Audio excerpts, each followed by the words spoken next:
Hello and welcome to CATSweek. I'm Martin O'Neill. The Monroe County Commissioners met on April 17th. During public comment, Jeanette Trimble, a county employee, asked the commissioners to look into fraud in the assessor's office. I worked in the Monroe County's assessor's office from October 2023 to October 2024 as the assistant property director before putting in my 2-week notice and taking another position within the county. During my time there, I witnessed multiple violations of Indiana state code. This is not rumor or hearsay, but experiences that I personally witnessed and partook in. I saw the violations, heard the violations, and was instructed to perform them. The practice of sales chasing and the manipulation of ratio studies are causing the housing and rental markets to increase inorganically, and this has been practiced by this office for years. I have hundreds of examples of documentation proving the state code violations, many of which I have already provided to this Board of Commissioners.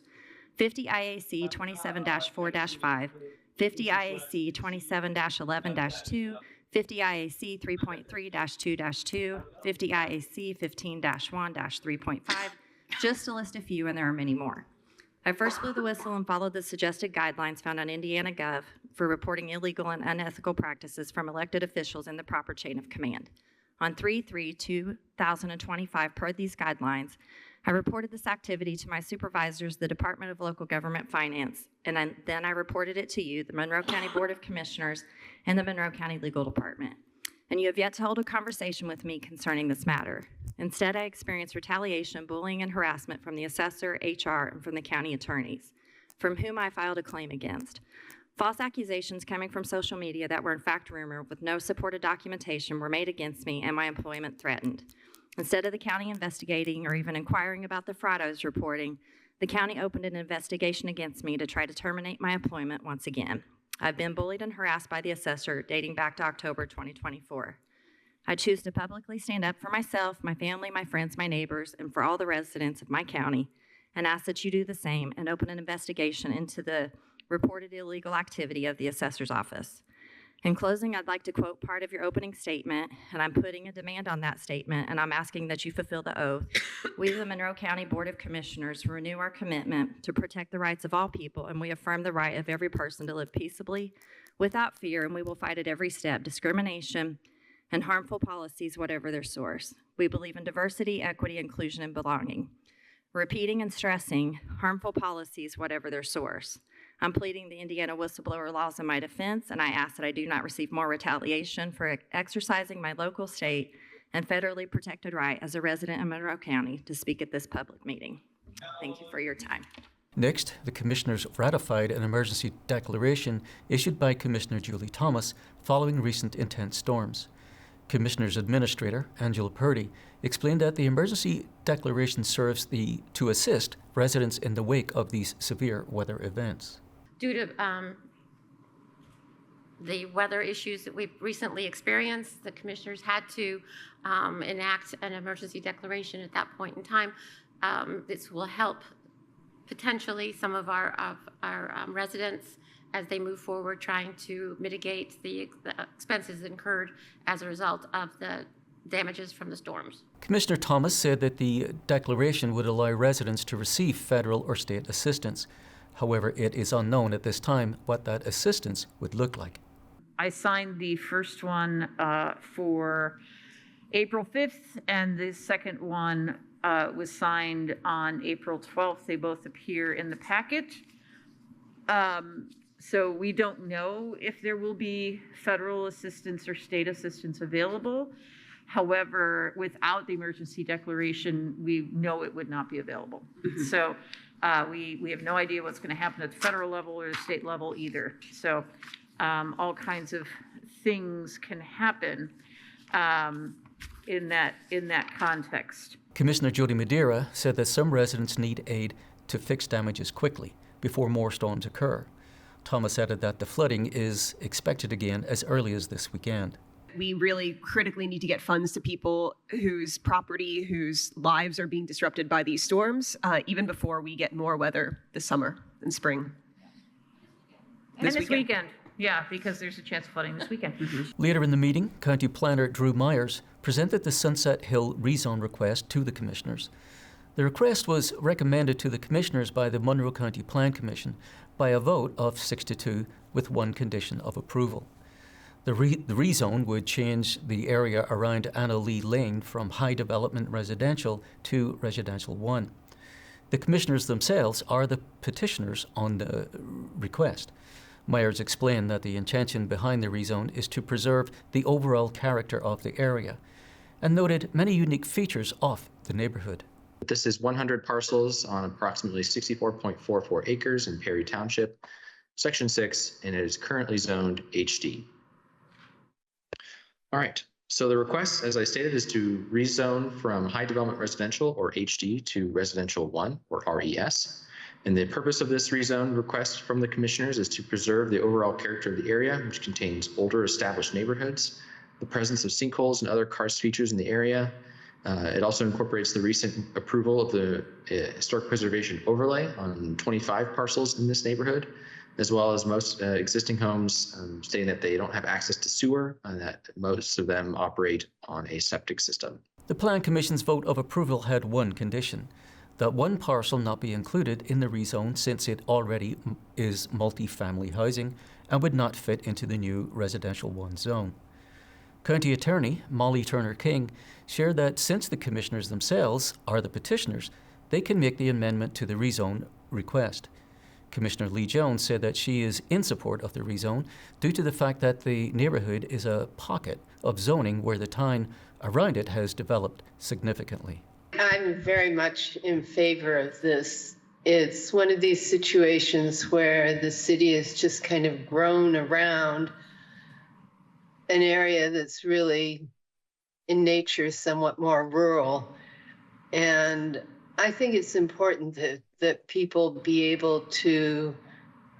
who are already there be able to continue to enjoy things as they've known them in the past.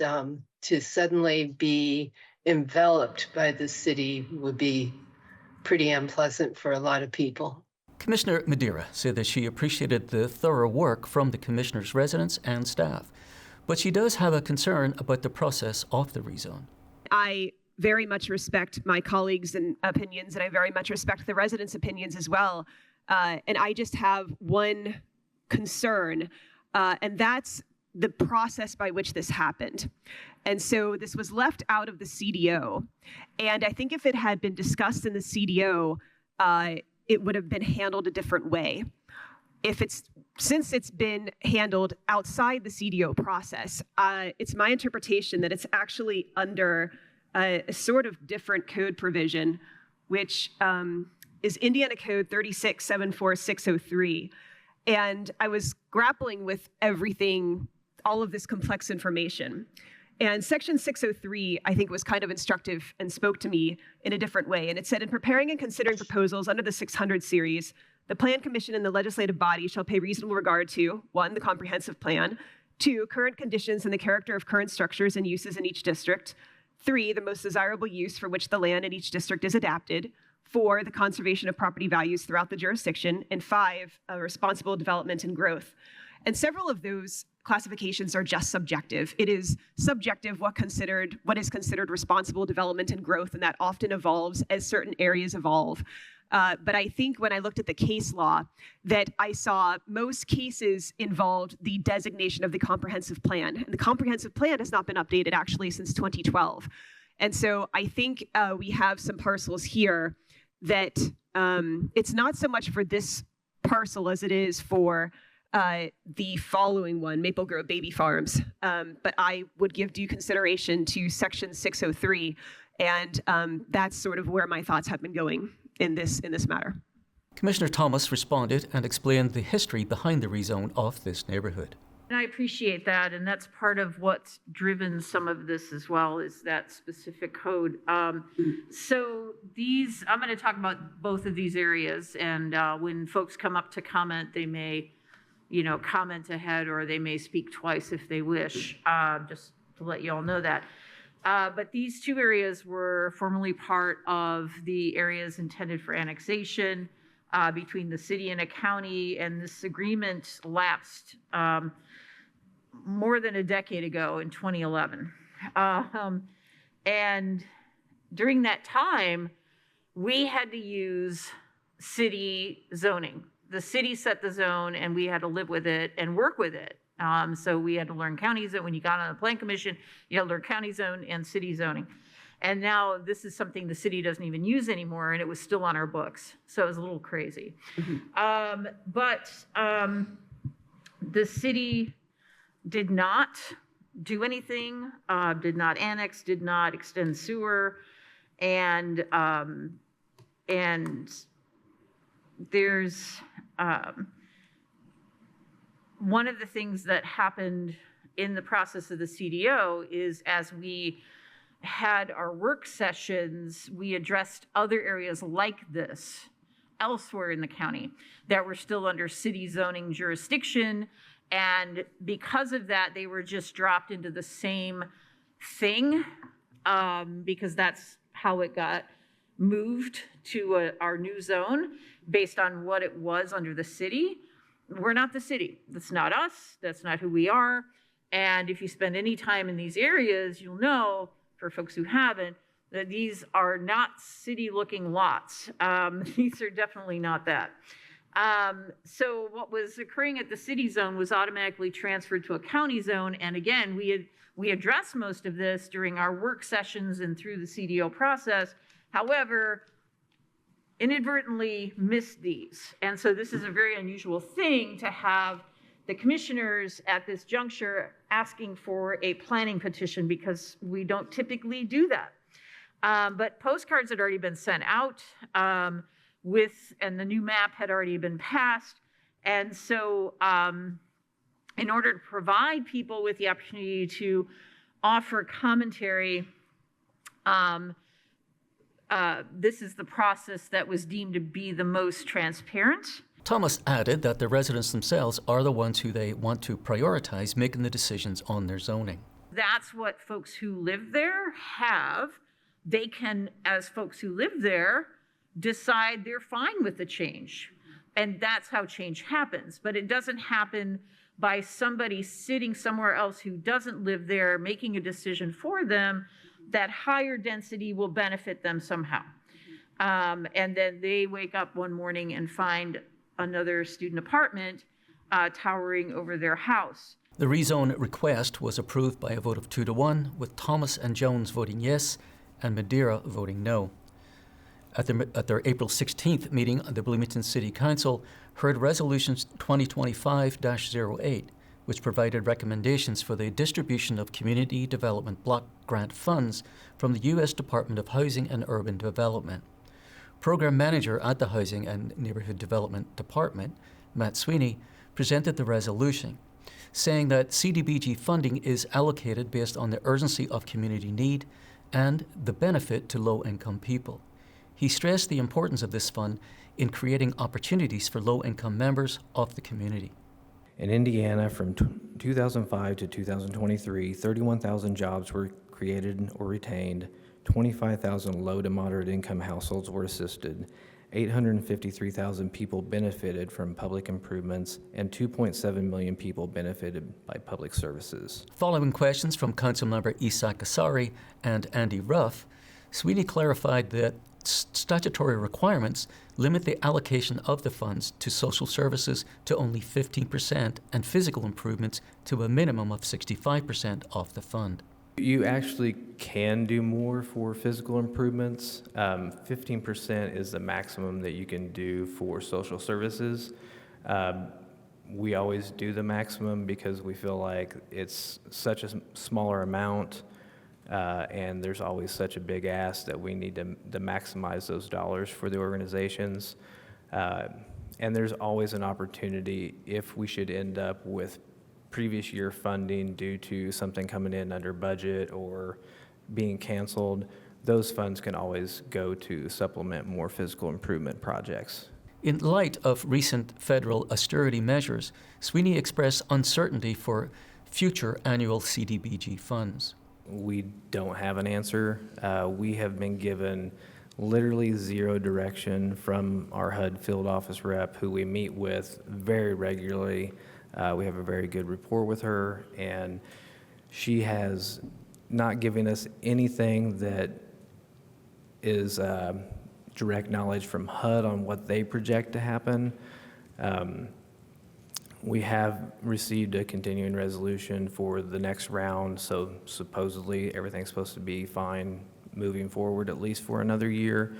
But obviously, we've heard lots of things that after that we could be in trouble as far as these funds moving forward.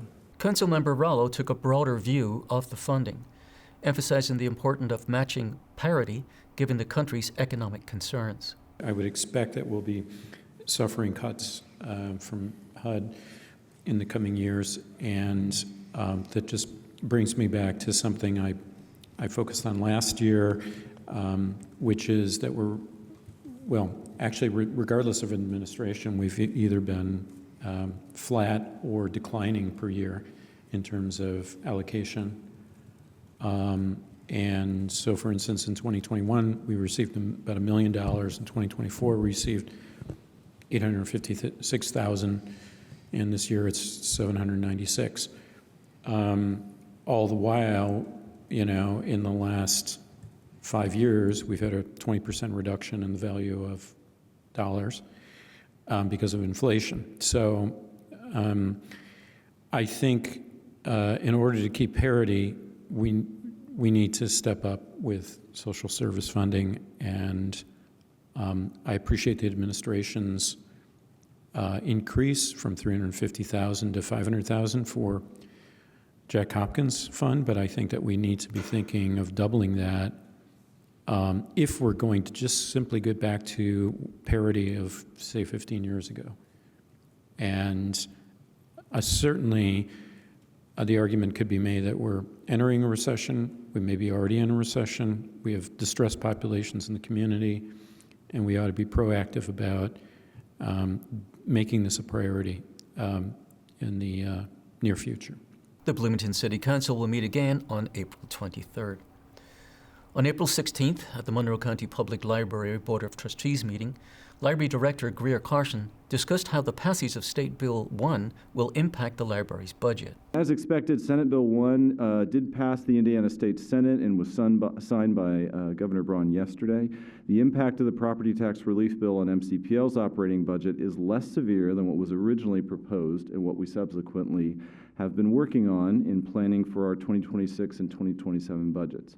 However, we're still talking about a reduction of approximately $350,000 in our annual revenue growth. This means we'll still need to make some operational adjustments, and we'll bring those proposed adjustments to you all in June or July as part of our draft fiscal year 26 budget. Right now, we're considering which potential adjustments will save us the most money while having the least negative impact on patrons. Carson was optimistic about the library's ability to weather these changes and assured the board that they would prioritize transparency as changes take place. As we were really worried about the significant shortage in revenue growth for MCPL's budget going forward, is a bit of a relief to see it's a manageable amount of money, but that still is going to require some adjustment. So when we bring those forward to you all, we'll talk through why we're going to make those recommendations, how much money we expect it to save for us, and again, ultimately why we would choose that, because our goal is always to minimize impact on patrons. Proposals for the 2026 MCPL budget will likely be presented in July. The Ellettsville Redevelopment Commission met on April 14th, where they reviewed the TIF management report and moved to pass the report on to the Town Council. In order to clarify TIF partial numbers and legal descriptions, Town Attorney Darla Bryan addressed some concerns that have been raised. I just wanted to make the board aware that the town had turned over to the auditor's office the legal description, parcel numbers, and maps for the proposed TIF districts. The auditor found, one of the individuals in the auditor's office found what she believes to be inconsistencies. So I am working through those. I met with Denise last Thursday for not quite an hour, and I am working through what the auditor's office perceives to be inconsistencies, and then I will get with the auditor's office, and hopefully we'll figure out by the next meeting what we need to do to correct this, to make it clear, because the auditor has found, for example, in the West Side TIF, she says that there were parcels that were not listed on the survey exhibit but drew off as being within the legal description. With regard to the downtown TIF, she found, again, parcels not listed on the survey exhibit but drew off as being within the legal description. She found 3 or 4 parcels where the opposite occurred, listed on the survey exhibit, but did not draw off within the legal. So I just need to figure out how to fix this. I don't think that we will need to start all over. In other words, resolution, plan commission, town council back to the board. I think we can just clear it up with a clarifying resolution, just so that we're all on the same page. And as long as we don't have anything contained in that resolution that was not already either in the legal description or in the parcel list that was passed by this board, I think we can just clear it up with another resolution. Brown said that she would take care of the resolution. The Ellisville Redevelopment Commission will meet again on April 28th. The Ellisville Town Council approved appropriating $30,000 from Local Income Tax Economic Development Commission. In the plan, $5,000 will be used as a one-time payment to support a regional economic development district with Monroe, Bryan, and Owen counties. The remaining amount would fund safety upgrades in Ellisville parks and new building at the Heritage Centre, and 2 potential downtown parking projects. Councilmember Dan Swafford expressed concerns that joining the Economic Development District could lead to new local taxes. Councilmember Scott Oldham said he doesn't think additional taxation would align with state policy. With the way that the legislature seems to be wanting to limit the local income tax, no matter what they are, I don't see them giving the ability of a tri or quad or however many counties that want to join the ability to impose a tax on top of that. Because it seems like the momentum of the legislature has been to cap certain things. So to actually allow this where it would open up more taxing ability. Town manager Mike Farmer clarified the district would not be a taxing entity. Councilmember William Ellis noted that the decision to join the district belongs to the Monroe County government. If we don't contribute anything, if it still happens, they're going to say, well, you guys didn't put anything up for it. I mean, that is a concerning thing about the taxing, but this is really our only chance to have any input into this, because it's going to happen with or without us. The motion passed with a request for more information on possible taxation. The council then discussed whether to implement a proposed wheel tax in response to Indiana House Bill 1461. The bill initially required the adaptation of a wheel tax to qualify for INDOT Community Crossings matching grants, which help fund street repair projects. A recent amendment suggests smaller communities may not need to implement the tax in order to receive funding. State Commissioner Kip Hattie recommended waiting for the bill to move further through the state legislature before making a decision. I would like to wait till this Senate bill comes before the House and it's actually set and done.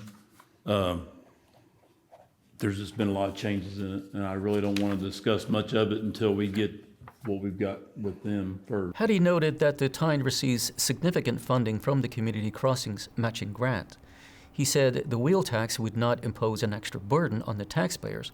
It would redirect funds from the county to the town. I want the public to know that I myself do not want to see something that's a burden to the taxpayers as well. And the original proposal in the HB 1461 was if we did not do this, I mean, we get a lot of money from the Community Crossings grant. I mean, this year's pretty close to $250,000 this year. We will no longer be able to do that. Discussion of the wheel tax was tabled to a later meeting. Next, the council discussed a proposed agreement between Richland Bean Blossom Health Centre and the town to fix their entry road to the property. The road serves multiple healthcare businesses, including a nursing facility, dental offices, and IU Health.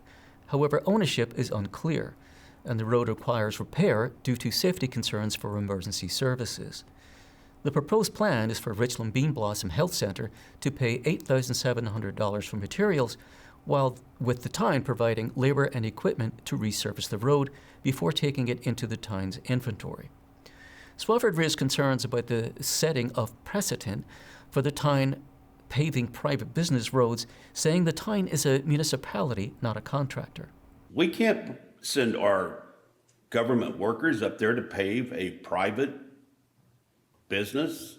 I just don't understand how we can do that legally. Farmer said the role of a municipality is to take leadership in confusing projects like this.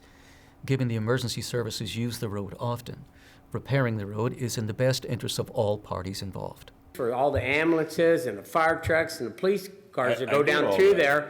there, this was a way to make a lot of different people happy and make the situation better and safer and to provide leadership to resolve a problem. Town Attorney Darla Brown clarified that it is not a legal issue. It is one for the council to decide. The council approved the project with the condition that the health centre pay 50% upfront and also cover the labour costs. The Ellisville Town Council will meet again on April 28th. And that's all for CATSweek. Thanks for joining us. For CATS and WFHB, I'm Martin O'Neill.